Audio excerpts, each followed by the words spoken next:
Ito ang bayan ng Banisilan, isa sa 17 bayan at isang syudad which comprises the province of North Cotabato.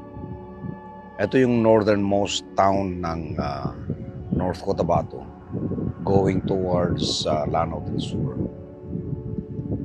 Isang agricultural town with a land area of 57,000 hectares and a population of 47,000, mainly agricultural. Ang isang pangarap ng mga tao rito ay magkaroon sila ng sariling ospital sapagkat ang pinakamalapit na ospital from this town is Wao, which belongs to the Bangsamoro Autonomous Region, which is about an hour away. And ang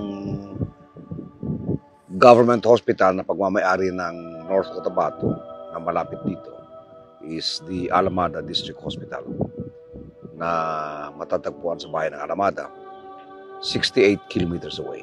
In 2019, nanalo ang isang dating congresswoman na governor ng North Cotabato.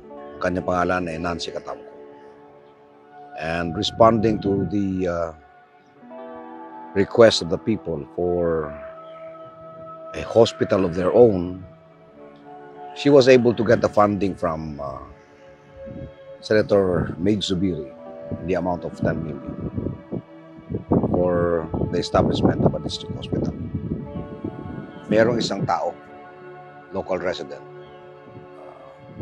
landed family, na nag-donate ng 1.5 hectares for this hospital. Natapos na itong building, makikita ninyo. But unfortunately, Governor Catamco lost to the incumbent governor, Governor Lala Talino Mendoza. And after she lost, work in this hospital stopped. So sa nakalipas na 3 taon, ay pinabayaan itong hospital na ito. Tinubuan ng damo palibot. And there seems to be no hope of realizing the dream of the people of Banisilan na magkaroon sila ng sariling hospital. But with God's will, kung ano man ang mangyari sa 2025 na eleksyon, maaaring ang hospital na ito ay magkaroon na ng katuparan. And hopefully, ma-realize na. And hopefully, matupad na ang pangarap ng taga-Banisilan na magkaroon sila ng sariling hospital.